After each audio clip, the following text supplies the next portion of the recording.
Let's take a look at problem 3.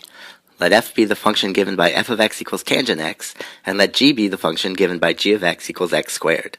At what value of x in the interval 0 to pi do the graphs of f and x have parallel tangent lines? Well, let's take a look. First of all, if they have parallel tangent lines, that means they must have the same slope. So let's take a look at their expressions for their slopes. If f of x equals tangent x, then f prime of x, as we know by now, should be secant squared x. And if g of x equals x squared, then g prime of x should equal 2x.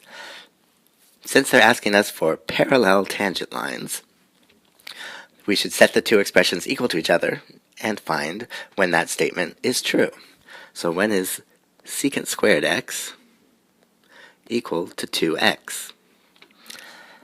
To find that out, we need to graph them and see which of these 5 options is the true answer. So let's take a look at their graph.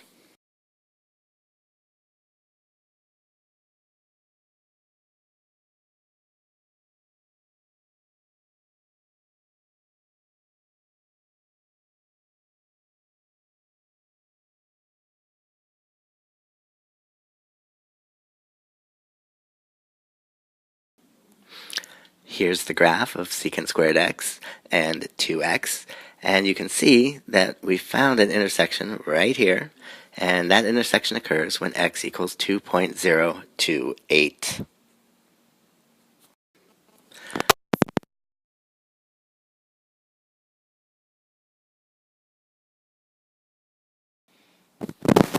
Let's take a look at problem 4.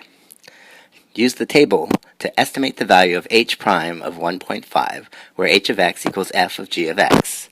Now, first of all, it's very important to zero in on this word estimate, which means we won't come up with a precise answer through our calculus method of determining derivatives. We're going to have to also use some of our earlier methods of determining derivatives or slopes. So let's see what we've got. First of all, if h of x is equal to f of g of x,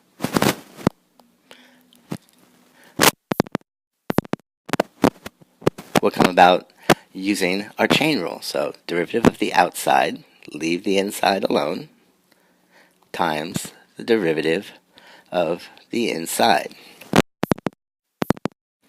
We are looking for h prime of 1.5.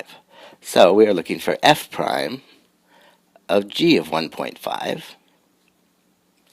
times g prime of 1.5.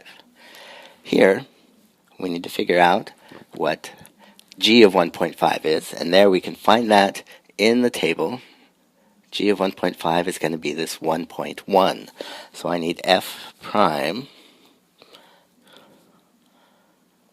of 1.1 times g prime of 1.5. Well, this table only gives us values for f and g, not for f prime and g prime. So we're going to have to estimate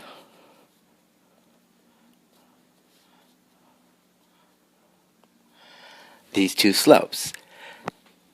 To estimate the slopes, we would use the values around each of the x values in our expression. So for the f prime of 1.1, we could use the x's at 1.2 and 1. So 1.2 and 1, and their y values, 9.4 and 9.7, and then multiply by the estimated slope of g at 1.5. So here's 1.5. So we would use x equals 1.4 and 1.6, and the corresponding y values 7.5 and 9.2 to come up with slopes. From there, we multiply and we get our answer. The exercise is left to the student. Question 5 is a question where we need to read the question carefully before we can find an answer and understand what they're asking us to find. So suppose y equals f of x is a curve that always lies above the y-axis and never has a horizontal tangent, where f is differentiable everywhere. So always lies above the x-axis, so it's always positive, never has a horizontal tangent, and f is differentiable everywhere. So for what value of y is the rate of change of y to the fourth with respect to x 32 times the rate of change of y with respect to x? Well, they're telling us that the function is y to the fourth. So I want to know, when is dy with respect to x equal to 32 times dy with respect to x if y is equal to y to the fourth. So I'm going to start with y to the fourth, and I'm going to take this derivative using implicit differentiation. So I get 4y cubed y prime, where y prime is dy dx.